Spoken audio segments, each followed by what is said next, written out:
Hello, welcome to this week's video, which is a complete guide for those of you who have, in quotes, tried everything and can't lose weight. So I'm using that phrase because I hear it weekly, at least in my business, but 99% of the time, these people are missing a key component when it comes to weight loss or lasting weight loss, and that is the metabolism. So in this video, I'm just going to share that one thing that you probably did not try that is actually going to solve the problem for you in the long term. To know that for weight loss to happen, we must have a healthy metabolism, and this can be damaged by stress, trauma, constant dieting, which is a form of stress, eating too much junk food, having gut damage, poor detoxification, poor exercise habits, and this kind of thing. So it's not hard to damage a metabolism or have it not function optimally, but it is actually easier than you think to fix. So in this video, I'm going to take you through step by step what I do with my clients in order to fix their metabolism so that after that, they can either reach the healthiest point they've been in, because a healthy metabolism equals a healthy body, or fat loss, if that's what you're looking for. So stick around if you want to learn more about that.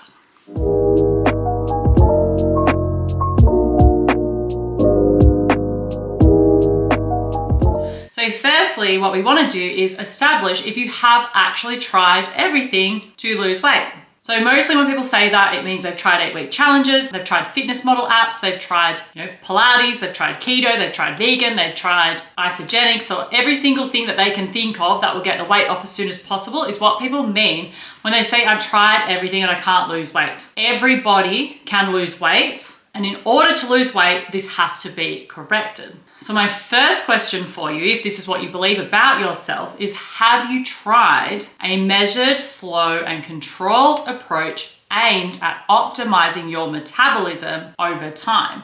If you haven't done that, then this is the missing piece for you. And I hate to say it's not the easiest thing to do, which is why most people never land on this point, but it is highly, highly successful, and it is the process that I go through with all of my clientele. So you might need to grab a pen and a piece of paper in order to go through this process, and you will need a calculator. So the first step is to collect a food diary for at least 2 weeks. If you're pretty consistent and your food doesn't vary too much, then 4 to 7 days is okay. But if you're very inconsistent, then a longer period is better.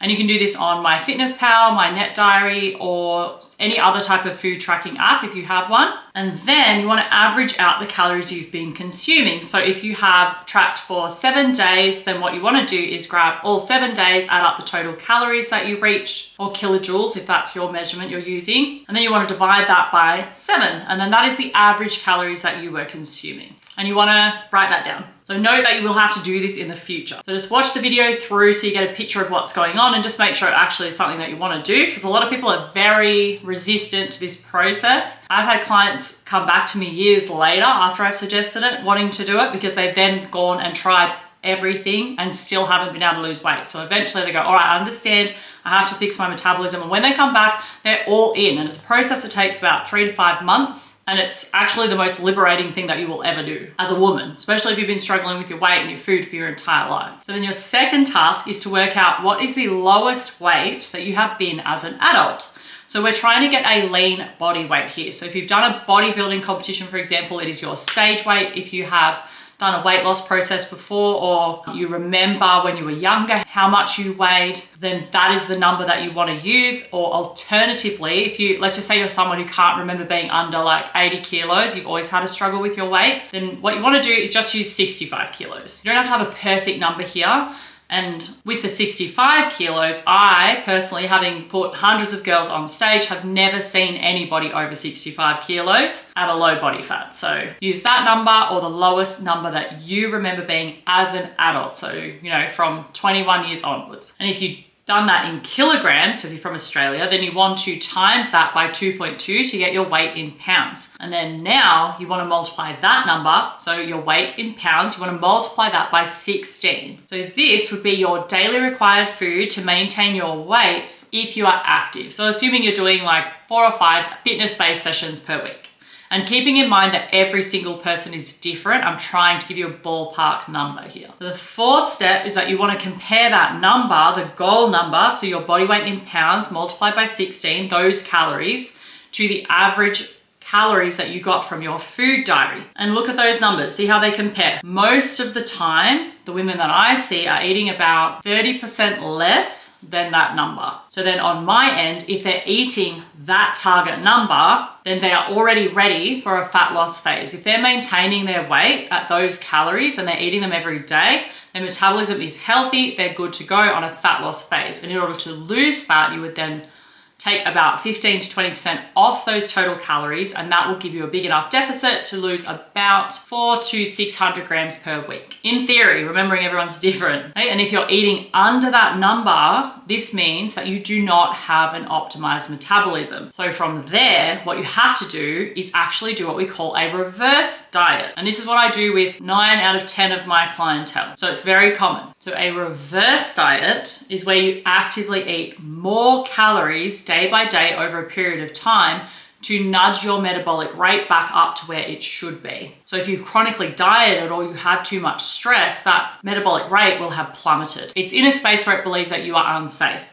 And if you are unsafe, it is not going to prioritize fat loss. This is for most people, by the way. So some people do lose fat when they're stressed, but most people will not. Most people will hold steady or they'll actually start gaining fat. So let's just say your target calories came up as 2,200. Then you worked out you were eating 1,550. So you would start by adding about 100 calories per day. This is if you want to do it slowly, by the way. So that would bring you up to 1,650, maybe even 1,700 calories, and you would follow that for 2 weeks. So you have to track everything you eat and just check your weight so that you know where you're at. And then every 2 weeks, you would add about another 100 calories until you get to that number.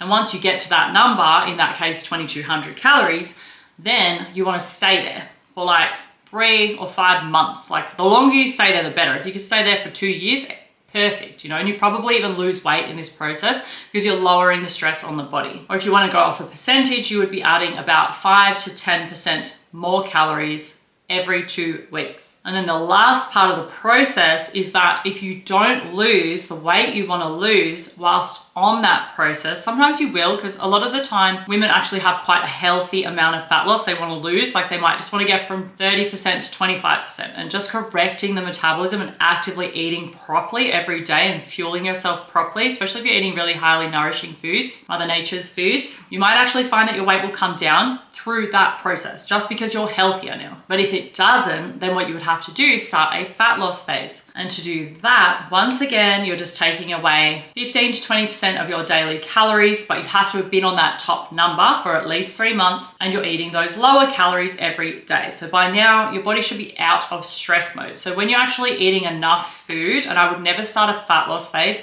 until you can tick off the following boxes. So 1, you should have energy. So you wake up with energy, you have energy throughout the day, and you don't crash. You're not relying on caffeine. 2, you should be digesting your food. So it should be going through, not bloating out to here. You should be able to digest the food and feel pretty good after each meal. So you might be just a little bit hungry before your next meal, but nothing too crazy. And 3, your exercise should feel good. So if you're doing weight training, your strength should be going up.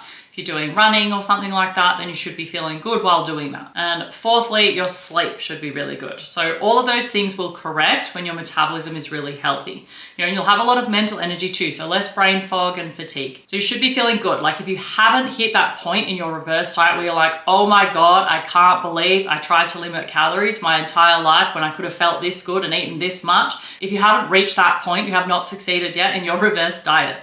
So that is the most common thing that women will say is, holy shit, I can't believe I'm eating this much and I'm not gaining weight. So in the reverse dieting process, you will not gain weight. And if you're really fixated on that and you really don't want to gain weight, then the slower you do the process, the better. Not too slow though. So every 2 weeks, putting the calories up, you will not gain weight. If you do it quicker than that, your metabolism may repair faster, but you may put on some body fat. But just know that if you do that, that's just a corrective process and it will come back down. So that's a bit of a summary of what you would do to see if your metabolism is your issue, and then do a reverse diet if necessary, remembering that most women need to reverse diet before they can lose fat. And the easiest way to assess whether you're probably one of those people is, do you have really high stress? Do you feel like you just look at food and gain weight? Have you done a lot of dieting? If those things, you can tick those off, if you spend your whole life fixated on food, it is highly likely you have to do this process, and it is not simple. I do recommend getting help, but you can do it on your own. And there's a lot of other resources out there. If you just look up the term reverse dieting, you should be able to find lots of different perspectives on how different coaches or different, fitness professionals, be careful you don't go with like a dodgy influencer, but, seeing how much they can eat. And just keep in mind though, if you do that, if you go searching, eating something like 3,000 calories a day for a girl is rare. So a lot of people do that. They sell these reverse dieting programs telling you that you're going to be able to eat 3,000 calories a day. You probably can't. Most of my clients on average will cap out at about 2,100 and they cannot eat more food. So that's probably about average. Don't get overexcited by the idea of being able to eat everything you want to eat and not gain weight, because most likely you will. So kind of choose your battles. If you want to fix your metabolism so you can lose weight and you don't want to put on any more weight, then do what I'm suggesting. And just note there's a lot of other people out there with different perspectives. So lastly, after you've done that, I'll just explain to you a basic kind of fat loss phase, how that would look. So you've done your reverse diet, or if you're one of those people that was already eating enough food, you want to do your fat loss, this is all you have to do. So you're taking about 15 to 20% of your calories away. You're just taking them away right off the bat. You're not changing your exercise routine, because what I'm recommending to you does not involve extra deficit from extra activity. So whatever activity you're doing now, you keep doing that activity, you're just reducing the food. And within that food, your protein will end up being about 30% of your total calories. And specifically, if you want to be really specific, is your body weight in kilograms times 2.2, which is your body weight in pounds. That's how many grams you want to eat in protein. Animal protein is fantastic for fat loss. That is another one. Eating really natural foods and being really consistent. So it's not so important how many carbs and fats you have. The most important thing with fat loss is protein. And the reason we want to have high protein is because one, it's satiating. It's going to make the fat loss a bit easier. But two, it's going to help you retain your muscle mass. So as far as long-term fat loss is concerned, your muscle mass is very important. And after the age of 30, you start to lose it. And especially after menopause. So if you're somebody in your 50s, you are losing muscle more rapidly than the average woman. But by weight training and by eating lots of protein, you actually slow down this process. Okay, so if you just want to lose weight, like if you're 90 kilos and you want to be 65 kilos, and you don't really care about your muscle, it's totally fine how you eat. The calorie deficit, it's going to work if your metabolism's healthy. But if you really want to build or maintain muscle while you do that, then you have to prioritize protein and you have to prioritize weight training. So just keeping in mind, fat loss where weight training and protein are not prioritized, you may lose about 30% muscle. So if you lose 10 kilos, 3 of that might be muscle and 7 of that might be fat. Whereas if you kept the weight training in, you might find only 1 kilo is muscle and 9 kilos is fat. So you're going to look leaner at the end of the process. So building the muscle, eating the protein, having a really healthy metabolism, those are key. That's pretty much all I was going to share with you. I just want to run that by you because I get asked this all the time and it's so important. Like so many women have to fix their metabolism. It is a big problem for all of us. I've had to do it a few times in my life actually. And I would say that mine is probably still not optimal because, I spent 20 years trying not to eat and exercising too much and being way too stressed. That's another piece of the puzzle, is like knowing what's realistic for you. So if you're somebody who has dieted their whole life and been very stressed, it's not likely that you're going to be able to maintain a lean body, but you can absolutely get into a healthy body fat range that feels fantastic and you'll be able to stay there. And just to highlight, there are lots of fat loss videos on my channel. So have a look at those. I'll link the playlist in the description and you can get a lot more detailed information around that. But yeah, that's how you fix your metabolism. That is the exact process that I go through. Keep in mind that everybody is different, but just understand that if you've tried everything and you can't lose weight, then this is probably the only way that you will ever lose weight and get off the dieting train for good. So I'll see you next week.